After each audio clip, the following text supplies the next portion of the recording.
Assalamualaikum warahmatullahi wabarakatuh. Hello everyone, welcome to my video. In this video, I'm going to present my presentation about a study of students' self-confidence in speaking English. Well, in this presentation, there will be three chapters. The first one is introduction, literature review, and the last one is methodology of study. So next, introduction. More and more attention has been drawn in the term of effective domain in language learning, especially in the learning English process. Not only in cognitive aspect that is considered in the learning process, but also how the students express their attitude and their willingness to the material that is taught. Next one, research question. What is the level of student self-confidence in speaking English at grade 9 one of Madrasah Aliyah Negeri of one Kendari. Next one is there any correlation between student self-confidence level and the student's speaking achievement? So next one is objective of the study. First is to describe the level of student self-confidence in speaking English at grade 9, one of Madrasah Aliyah Negeri of one Kendari. And next one is to find out the correlation between the student's self-confidence level and the student's speaking achievement level. So next one is significance of the study. At a theoretical level, the studies expect to shed new light on introducing concepts of students' affective domain in language learning, especially with regard to their self-confidence in the English as a foreign language context. At the practical level, the proposed study is expected to demonstrate empirically the relative importance of effective domain in language learning, especially self-confidence in speaking. Next is scope of the study.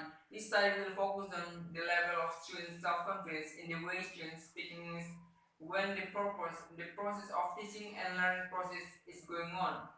Next one is definition of terms. Self-confidence is something about being self-assured, showing the reliance or being anxious or not being anxious or nervous, confidence in oneself and in one's power and abilities, according to Oxford Advanced Learners Dictionary 2010.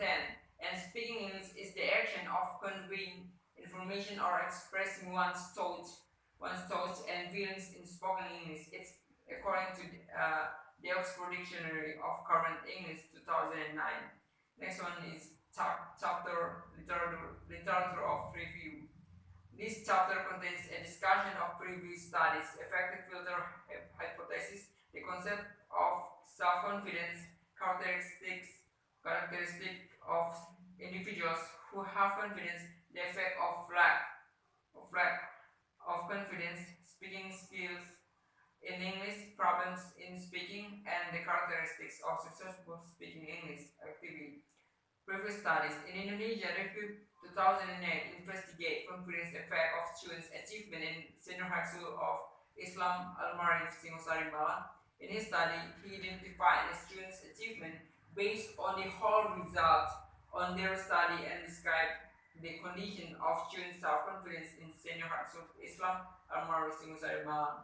Of the 20 students who were selected as the sample, 50%, 57 people were categorized as high self-confidence. It means that 21.25% and 21 students have moderate self-confidence. It means that 26.25% and 21 students have moderate self-confidence, and 2 students belong to low level self-confidence, which means that 2.5%. Next, effective filter hypothesis. Students with high effective filter will lower their intake, whereas those with low effective filter allow more input into their language acquisition device. Next is self-confidence. According to review 2008, confidence therefore can be defined as belief in oneself, to do everything he or she wants, to feel satisfied with himself or herself. Next, characteristics of individual who have confidence. According to Fatima As-Said in Hamdan 2009, the characteristic of individuals who have the proportional confidence are believing in self-capabilities, not complying to show conformist attitude to be accepted by another person or group, dare to accept the face, the rejection of others, having a good self-control, having an internal locus of control, and the next one, having a positive outlook towards others, self, and circumstance beyond himself. And the last one is having realistic expectation. Next is self-confidence. According to Rifki, 2008, self-confidence, self next is effect of lack of confidence. According to Ubay Billah, 2006, explains when confidence is related to daily life. Individual who is lack of confidence or even has lost his or her confidence tends to behave or feel as following. First is not having something. Next, being easy to get frustration or give up when face troubles. Next one is less motivation to go ahead. Next one is often fail to accomplish assignments or getting clumsy in facing people. Next, cannot demonstrate speaking and listening ability convincingly. Next is often having an unrealistic hope, very perfectionist, and the last one is very sensitive. Next, speaking skill in English. Speaking skill in English is regarded as the main goal of many students. This is agreed by UR 1996, who states that among four skills in English language listed such as listening, speaking, reading, and writing, speaking seems to be the most important. So next, problems in speaking English. According to UR 1996 explains problems in speaking activities, the problem will be elaborated in the following subsection, such as inhibition, nothing to say, low or uneven participation, and the last one, mother tongue use. Next, characteristics of successful speaking activity. According to UR 1996 defines four characteristics of success speaking activity that should be noticed by teachers. First, learners talk a lot. Next one is even participation, high motivation, and the last one is language is of one acceptable level.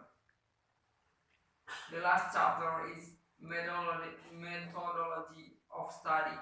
This chapter explains how the proposed research will be conducted. This includes the discussion on design of the study, participants pilot study followed by techniques of data collection as well as technique of data analysis. Design of the study to find out the level of students' self-confidence and its relationship to students' speaking achievement. The research will use a mixed method design. Mixed method design is an incorporation of qualitative and quantitative methods in one study that enables the study to have both qualitative and quantitative theory. Participants of the study, this study doesn't load a big number of participants to more focus on analyzing the level of student self-confidence individual by using qualitative approach. Next, instruments of study. A national Asna Sution 2004 explains questionnaire is a list of questions that will be distributed to the participant to obtain information on specific facts or areas of the participants. Next one, the questionnaire consists of 11 statements. Each statement presents showing self-confidence in speaking at the following table. The first column is situation confidence, next communication confidence, the next one is language potential confidence, and the last one is language ability confidence. Next, pilot study. The research will do a pilot study at a group of students that are not involved in the study. It will pilot in grade 9, one of Madrasah Elementary of one Kendari, and the data will be analyzed using Microsoft Excel 2010 to see the validity and reliability of the instrument that will be used. Next, procedure of the data collection. Research will ask permission to the headmaster of the school. The next is research will inform the English teacher of the grade of the students. Next is after getting permission from the school party, the research will give the question to the students in class. Next one, after collecting the questionnaire, the research will also collect the students' speaking achievement that's taken from the school report book. Next, technique of the data. According to Santos in Novia 2008, descriptive analysis is more related to the collection and summarizing of data as well as the presenting of results themselves. So that's all. Well, that's all of my presentation. Hopefully, it can be give beneficial for us. And I will say, thanks for your pretty good attention. Thanks for watching and have a good one. Wassalamualaikum warahmatullahi wabarakatuh.